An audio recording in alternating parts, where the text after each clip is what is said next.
Ao lermos 2 Coríntios capítulo 5, versículo 17, nos deparamos com um versículo que diz o seguinte: Agora, se alguém está em Cristo, nova criatura é. As coisas velhas se passaram, eis que tudo se fez novo.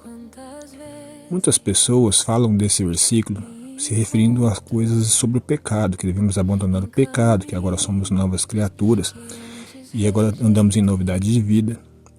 Todas essas coisas são verdades, mas não é exatamente sobre isso que o texto está dizendo.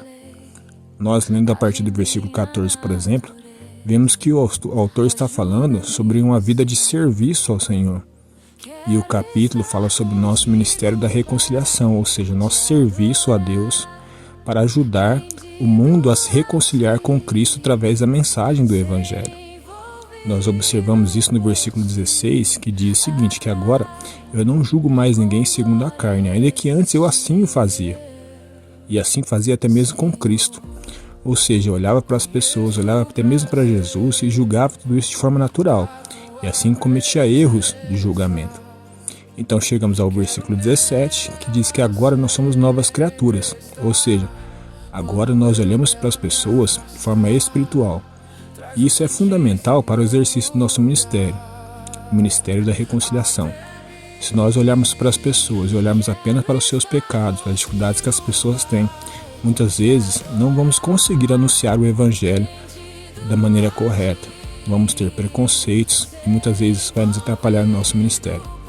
Observe que o autor continua dizendo que esse ministério nos foi dado e tudo isso acontece por causa de Jesus e que agora somos cooperadores com Ele no ministério de reconciliar as pessoas com o mundo.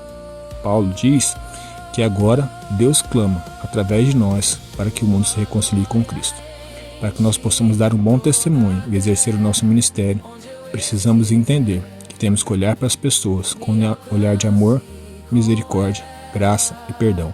Porque assim Jesus olhou para nós e assim devemos olhar para as pessoas.